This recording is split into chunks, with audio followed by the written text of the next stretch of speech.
रामकृष्ण हरी. सार्थ श्री ज्ञानेश्वरी. अध्याय 13वा. क्षेत्रज्ञ विभाग योग. भाग 9. श्लोक 11वा. भाग 2. गाली विद्येचा पसारा, स्वे सुकृताचा डांगोरा, करी ते तुले मोहरा स्फितीचिया. आंग वरी वरी चर्ची, जना ते अभ्यर्चिता वंची. तो जाणपा अज्ञानाची खाणी येथ, आणि वनी वनी विचरे, तेथ जळती जैसी जंगम स्थावरे. तैसे जयाचे नियाचारे जगा दुःख, कौतुके जे जे जल्पे, ते साबळाहुनी तीख रूपे. विषाहुनी संकल्पे मारकुजे, तया ते बहु अज्ञान, तो अज्ञानाचे निधान.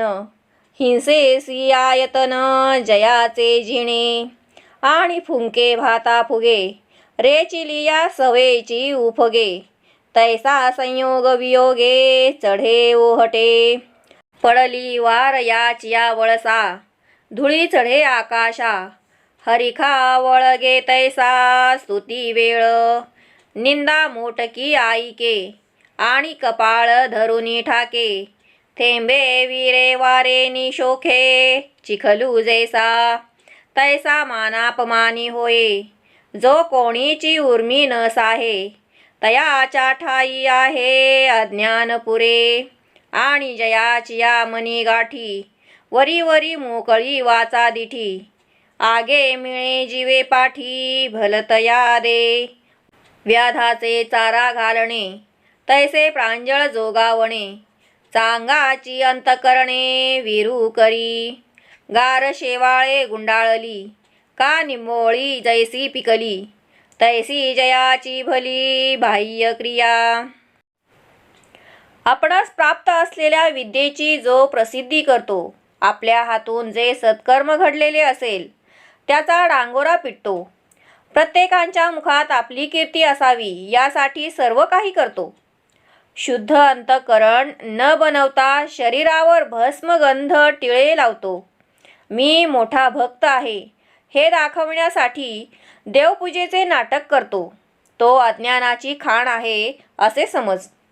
ज्याप्रमाणे रानामध्ये वणवा प्रज्वलित झाल्यावर जो स्थावर जंगम याचा विचार न करता सर्व पदार्थ जाळून टाकतो, त्याप्रमाणे ज्याच्या आचरणातून सर्व जगाला दुःख होते, तो कौतुकाने जे जे बोलतो ते तीक्ष्ण भाल्यापेक्षाही अधिक टोचत असते.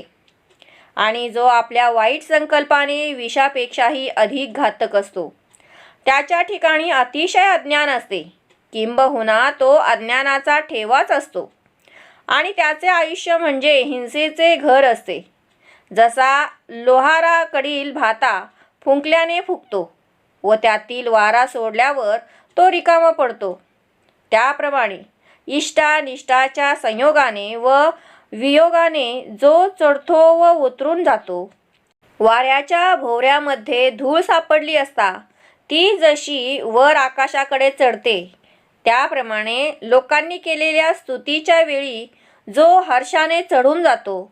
थेंबभर पाण्याने ज्याप्रमाणे चिखल ओला होतो आणि वारा सुटल्यावर वाळतो, त्याप्रमाणे कोणी थोडी निंदा केली असता जो वाईट वाटून कपाळ धरून बसतो. त्याप्रमाणे ज्याला मान अपमान दोन्ही सहन होत नाहीत, त्याचे ठिकाणी पूर्ण अज्ञान आहे असे समज. ज्याच्या मनात वेगळ्याच विचारांच्या गाठी असतात आणि मुखाने तो दुसरेच बोलून दाखवितो, एकाला वचन देतो व दुसऱ्यासच मदत करतो. जसे पारधी जनावरास चारा घालतो, परंतु त्यांचा घात करण्याचा त्याचा हेतू असतो, त्याप्रमाणे तो एखाद्याचे पालन पोषण करतो, परंतु अंतःकरणात त्याचा घात करण्याचा हेतू असतो. शेवाळ्याने लिप्त झालेली शिळा हिरवीगार दिसत असते, किंवा लिंबोळ्यावरून पिवळ्या धमक दिसत असतात, त्याप्रमाणे ज्याची बाह्य क्रिया वरून चांगली दिसत असते. अज्ञान तयाचिया ठाई, ठेविले असे पाही. या बोला आन नाही सत्यमानी, आणि गुरु कुळी लाजे. जो गुरु भक्ती उभजे, विद्या घेऊनी माझे गुरुसीची जो, तयाचे नाव घेणे ते वाचे शूद्रान्न होणे, परी घडले लक्षणे बोलता ये, आता गुरुभक्ताचे नाव घेवो, तेणे वाचे प्रायश्चित देवो, गुरुसेवका नाव पहावो सूर्य जैसा, ए तुलेनी पांगू पापाचा निस्तरेल हे वाचा, जो गुरु तल्पगाचा नामी झाला, हा ठायवरी तया नामाचे भय हरी, मग म्हणे अवधारी आणि के चिन्हे, तरी आंगे कर्मे ढिला, जो मने विकल्पे भरला, अडवीचा अवगळला कुहा जैसा, तया तोंडी कांटी वडे आंतू नुसदी हाडे, अशुची तेने पाडे सबाह्य जो, जैसे पोटा लागी सुणे उघडे झांकले न म्हणे, तैसे आपले परावे नेणे द्रव्या लागी, इया ग्रामसिंहाची या ठाई, जैसा मिळणी ठावो अठावो नाही, तैसा स्त्री विषयी काही विचारिना, कर्माचा वेळू चुके का नित्य नैमित्तिक ठाके, ते जया न दुखे जीवा माझी, पापी जो निसुगू पुण्याविषयी अति निलागू, जयाचिया मनी वेगू विकल्पाचा, तो जाण निखिळा अज्ञानाचा पुतळा, जो बांधोनी असे डोळा विताशेते, आणि स्वार्थे अळुमाळे, जो धैर्यापासोनी चळे, जैसे तृण बीज ढळे मुंगियेचेनी, त्याचे ठिकाणी अज्ञान आहे असे जाण, या बोलण्यात खोटे काही नाही हे अगदी सत्य समज. गुरुकुळाची ज्याला लाज वाटते, जो गुरुसेवेला कंटाळतो, गुरुपासून विद्या घेऊन गुरुविषयीच उन्मत्तपणाने वागतो, अशा मनुष्याचे नाव घेणे म्हणजे अपवित्र माणसाच्या घरी अन्न सेवन केल्याप्रमाणे आहे. परंतु काय करावे? अज्ञानाची लक्षणे सांगताना मुखाने त्यांचा उच्चार करावा लागतो. आता ज्या गुरुभक्ताचे नाव प्रखर सूर्याच्या तेजाप्रमाणे सर्व अंधकार नाहीसा करणारे आहे, त्याचे नाव घेऊया आणि वाचेने घडलेल्या पापास प्रायश्चित्त देऊया. गुरुची निंदा करणाऱ्यांचे नाव मुखाने घेण्यास जे पातक घडले ते यापासून दूर होईल. या मर्यादेपर्यंत गुरुभक्ताचे नाव अभक्ताच्या नावाच्या उच्चारापासून प्राप्त होणारे भय नाहीसे करते. मग आणखीन अज्ञानाची लक्षणे ऐक. असे देव म्हणाले, जो शरीराने नित्यकर्म करण्याविषयी आळशी असतो, ज्याचे मन अनेक विषयांनी विकल्पांनी भरलेले असते, अरण्यातील मोडकळीस आलेला आड जसा असतो, या आडाच्या तोंडाशी काटेरी झाडे पसरलेली असतात, आडात पाणी नसते आणि आतमध्ये जनावरे पडून त्यांची हाडे पसरलेली असतात, त्याप्रमाणे तो अज्ञानी माणूस आतून बाहेरून अशुद्ध असतो. कुत्रा जसा अन्न खाताना हे झाकलेले आहे का उघडे आहे हे पाहत नाही व मिळालेले ते अन्न कुठेही खातो, त्याप्रमाणे तो ही संपत्ती दुसऱ्याची आहे की आपली आहे हे जाणत नाही व दुसऱ्याची संपत्ती खुशाल घेतो. ग्रामसिंहाच्या ठिकाणी जसा स्त्रीसंग करण्यासाठी योग्य अयोग्य स्थानाचा विचार नसतो, त्याप्रमाणे तो स्त्रीसंगाविषयी कोणताच विचार करत नाही. नित्य नैमित्तिक कर्मांची वेळ चुकली अथवा ते कर्म करावयाचे राहून गेले तरी त्याविषयी त्याला काही दुःख वाटत नाही. पापी कर्म करण्याविषयी जो निर्लज्ज असतो आणि पुण्यकर्म करण्याविषयी जो निस्संग व कोरा असतो, ज्याच्या मनातील संशयाची चक्रे वेगाने फिरत असतात, तो पूर्ण अज्ञानाचा पुतळा आहे असे जाणावे. ज्याच्या डोळ्यांपुढे धन मिळावे एवढी एकच अपेक्षा असते, ज्याप्रमाणे गवताचे बीज मुंगीच्या पायानेही हलते, त्याप्रमाणे क्षुल्लक स्वार्थाकरिता तो केलेल्या निश्चयापासून ढळतो. पावो सुदलिया सवे जैसे थिल्लर कालवे, तैसा भयाचे निनावे गजवजे जो, मनोरथांचिया धारसा, वाहणे जयाचिया मानसा. पुरी पडिला जैसा दुधिया पाही, वायुचेनी सावाये, धुई दिगंतरा जाये. दुःख वार्ता होये तैसे जया, वाऊधणाचिया परी, जो आश्रो कहीची न धरी. क्षेत्री तीर्थी पुरी थारो नेणे, का मातलिया सरडा. पुढती बुडक पुढती शेंडा, हिंडण मारा कोरडा तैसा जया. जैसा रोविल्या विणे, रांजणू थारो नेणे. तैसा पडे तै राहणे, एरवी हिंडे. तयाच्या ठाई उदंड, अज्ञान असे वितंड. जो चांचल्ले भावंड, मर्कटाचे. आणि पैगा धनुर्धरा, जयाचिया अंतरा. नाही ओढावारा संयमाचा. लेंडिये आला लोंढा, न मनी वाळुवेचा वरवंडा. तैसा निषेधाचिया तोंडा, बिहेना जो. व्रता ते आडमोडी, स्वधर्मू पाये ओलांडी. नियमाचा आश तोडी, जयाची क्रिया. नाही पापाचा कांटाळा, नेणे पुण्याची जिव्हाळा. लाजेचा पेंडवळा, खाणो निघाली. कुळेसी जो पाठमोरा, वेदाज्ञेसी दुर्हा. कृत्याकृत व्यापारा, निवाडू नेणे. वसू जैसा माकाटू, वारा जैसा अफाटू. फुटला जैसा पाटू निरंजनी. आंधळे हातीरू मातले, का डोंगरी जैसे पेटले. तैसे विषयी सुटले चित्त जयाचे. डबक्यात पाय घातल्याबरोबर ते पाणी गढूळ होते. त्याप्रमाणे भयाचे नाव काढताच तो घाबरून जातो. पुरात पडलेला भोपळा जसा प्रवाहात वाहत जातो, त्याप्रमाणे ज्याचे मन मनोरथांच्या प्रवाहाबरोबर कुठेही वाहून जाते. वाऱ्याच्या साह्याने धूर जसा उंच उंच आकाशापर्यंत जातो, त्याप्रमाणे दुःखाच्या वार्तेने ज्याचा जीव कासावीस होतो.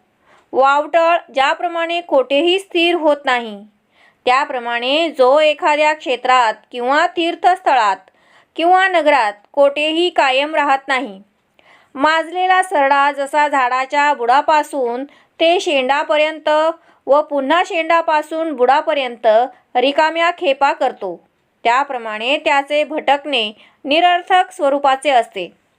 ज्याप्रमाणे रोवल्या वाचून रांजण जसा स्थिर राहण्याचे जाणत नाही, तसा तो झोपी गेला पडला तरच एके ठिकाणी राहतो. नाहीतर जो सारखा हिंडत असतो, त्याचे ठिकाणी अज्ञान पूर्णपणे वास करीत असते. त्याचा चंचलपणा नेहमी माकडाप्रमाणे चालू असतो. आणि हे अर्जुना, त्याच्या अंतःकरणाला आत्मसंयमाचा वारा देखील नसतो.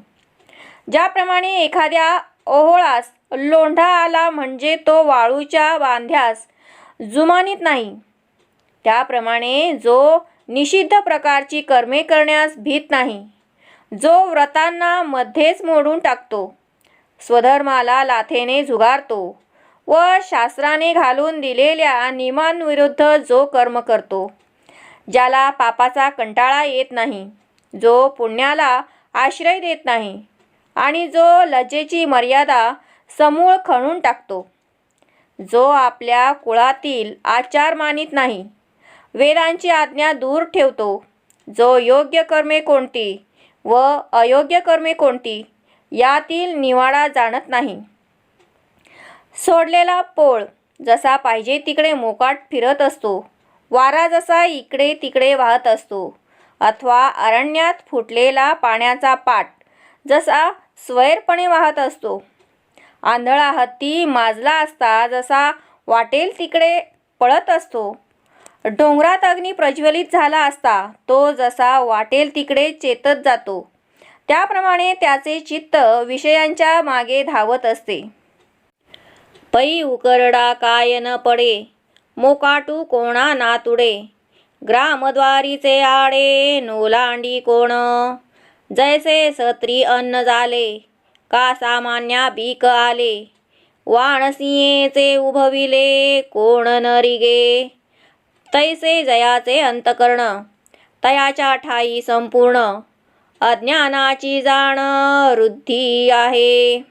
आणि विषयांची गोडी, जो जितू मेला न संडी, स्वर्गी खावया जोडी येथुनीची.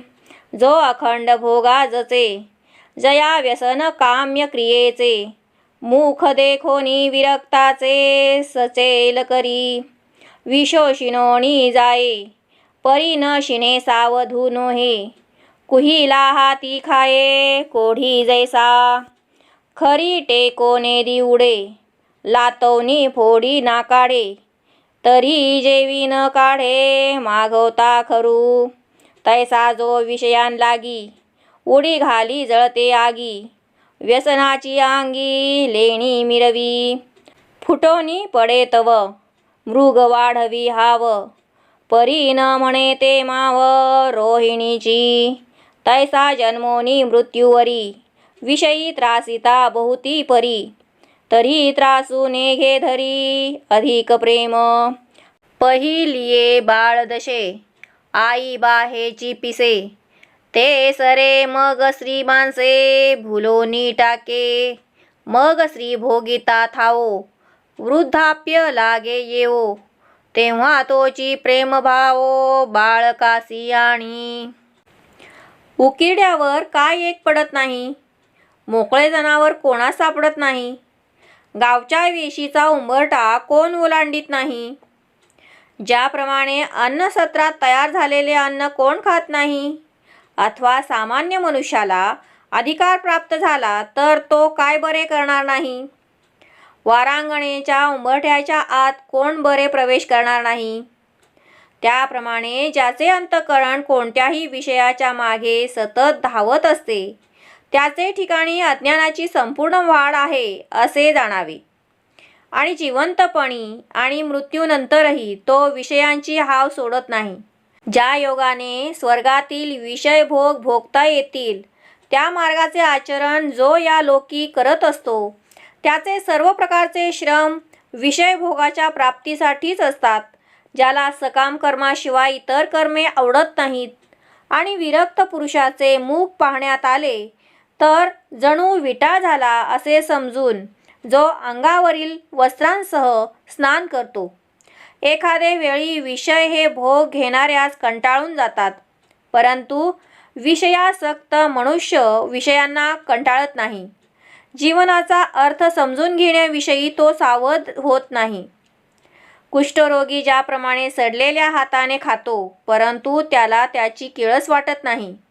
गाढवीच्या पाठीमागे गाढव लागल्यावर गाढवी लाथा मारून त्याचे नाक फोडते, तरी पण ते गाढव मागे हटत नाही. त्याप्रमाणे जो जळत्या आगीत उडी घालतो, आपले व्यसन हे आपले भूषण मानतो. मृगजळाच्या इच्छेने धावता धावता जरी हरिणाचे उर फुटले, तरी त्याची हाव मात्र कमी होत नाही, तर अधिकच वाढते. परंतु दुपारी मध्यान्हाला येणाऱ्या रोहिणी मुहूर्ताचा हा भ्रम आहे, हे त्यास समजत नाही. त्याप्रमाणे जन्मापासून मृत्यूपर्यंत विषयांनी कितीही त्रास दिला तरी तो विषयांचा त्रास मानत नाही. उलट तो विषयांवर जादाच प्रेम करत असतो. बालपणात आईबाबांच्या प्रेमाचे वेड असते, परंतु तारुण्यात ते प्रेम संपते आणि तो स्त्रीच्या मांसापिंडाने वेडापिसा होऊन जातो. मग तारुण्यात स्त्रीच्या प्रेमाचा उपभोग घेत असताना शरीरातील बल कमी होत जाते व वार्धक्य येते. त्यावेळी तो आपले प्रेम मुलाबाळांकडे वळवितो. आंधळे व्याले जैसे, तैसा बाळे परिवसे, परी जीवे मरे तो न त्रासे. विषयासी जो जाण तयाच्या ठाई, अज्ञानासी पारू नाही. आता आणिक काही चिन्हे सांगो, तरी देह हाची आत्मा. ऐसे या जो मनोधर्मा, वळघोनी या कर्मा आरंभू करी. आणि उणे का पुरे, जे जे काही आचरे, तयाचेनी आविष्कारे कुंथो लागे. डोईये ठेविलेनी भोजे, देवल विसे जेवी फुंजे.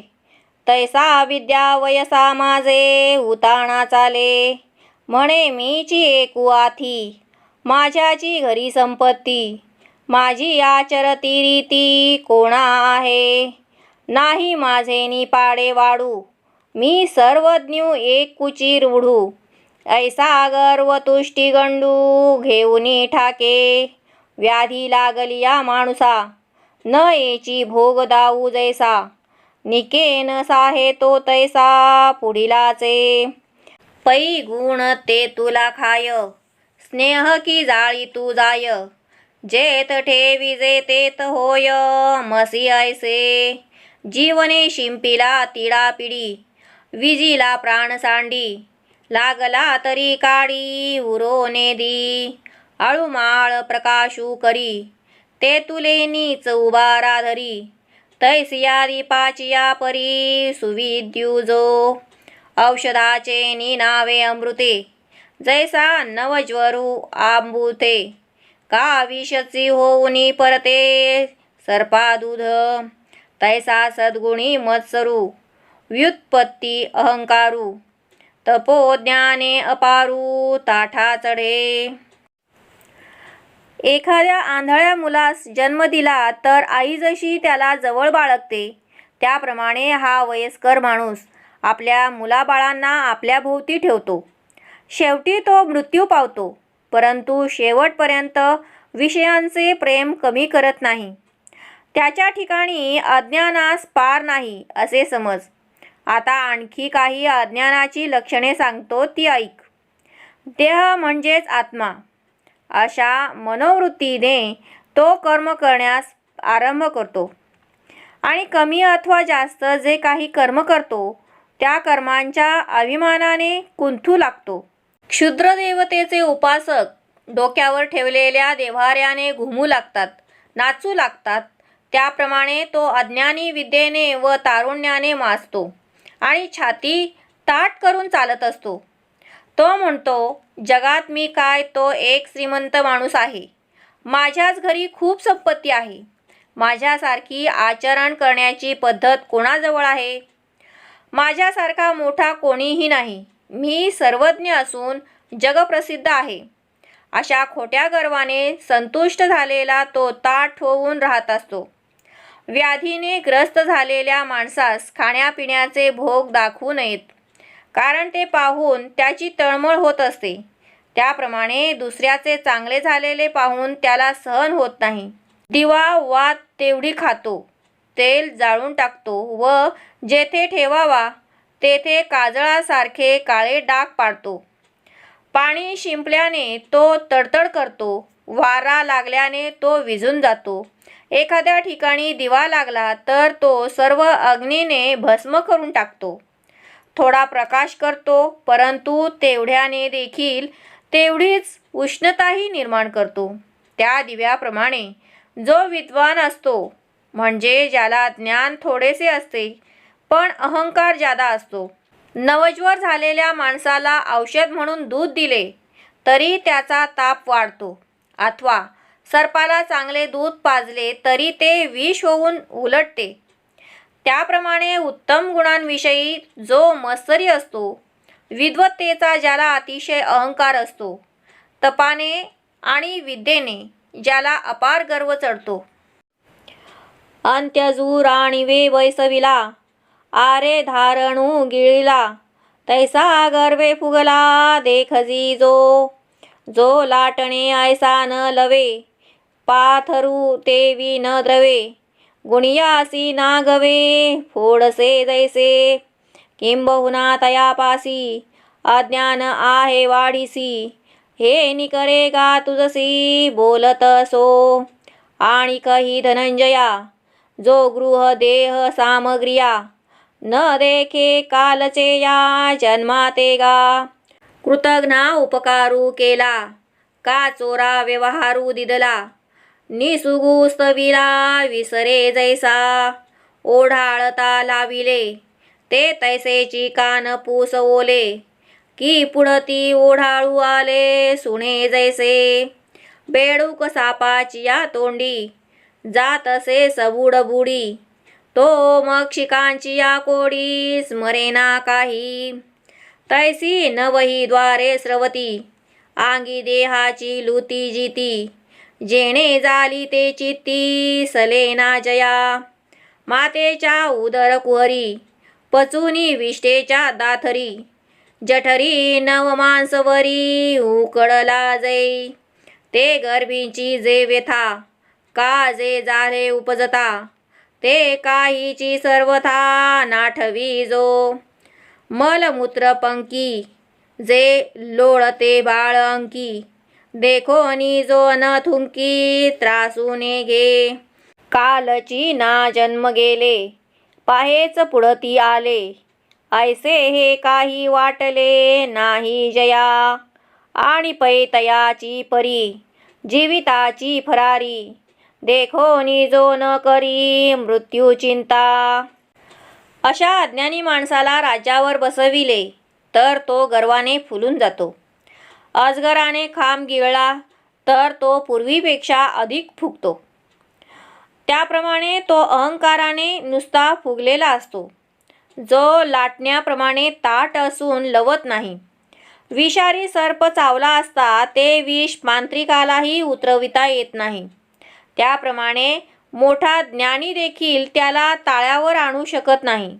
फार काय वर्णन करावे. त्याच्याजवळ अज्ञान हे वाढत्या प्रमाणात आहे, हे तुला मी प्रतिज्ञेने सांगत आहे. हे धनंजया, आणखी असे पहा की जे आपले घरदार, संपत्ती, देह व संसारातील वर्तमान काळातील जन्मदुःखाचा विचार करीत नाही, कृतज्ञ माणसावर उपकार केला असता तो जसे सर्व विसरून जातो. चोराच्या हातामध्ये व्यापारासाठी जर काही भांडवल दिले तर तो जसा सचोटी विसरतो, अथवा निर्लज्ज मनुष्याची स्तुती केली असता तो जसा सर्व विसरतो. ओढाळपणा करणाऱ्या कुत्र्याचे कान व शेपूट कापून टाकले तरी रक्त ओले असतानाच ते कुत्रे निर्लज्जपणाने पुन्हा त्याच घरात येते. सर्प बेडकाला गिळीत असतानाही बेडूक हा माशी खाण्याच्या इच्छेने जीभ बाहेर काढतो व सर्पाच्या तोंडात आपण सापडल्यामुळे मृत्यू पावणार आहो याची त्याला काहीच आठवण नसते. त्याप्रमाणे कान, नाक, डोळे, गुद, शिश्न इत्यादी नवहीद्वारे सदैव पाझरत असतात, तरी देखील त्याच्या मनात अशी स्थिती होण्याचे कारण काय हा विचार देखील चलत नाही. आईच्या उदररूपी गुहेत विष्ठेच्या थरात पडून तो त्या पोटात 9 महिनेपर्यंत उकडला जातो. ते गर्भातील दुःख अथवा उदरातून बाहेर निघताना झालेले दुःख याविषयीचे काही स्मरण जो आठवत नाही. विष्ठा व मूत्र यांच्या चिखलात लोळणारी मुले आपल्या मांडीवर आली आहेत हे पाहून जो किळस करत नाही आणि कंटाळा करत नाही. कालच एक जन्म घेणे संपले आहे आणि उद्या पुन्हा जन्म येणार आहे याचे ज्याला काहीच वाटत नाही, आणि त्याचप्रमाणे आयुष्याची भरभराट पाहून जो उद्या मरण येईल याची काहीच काळजी करत नाही.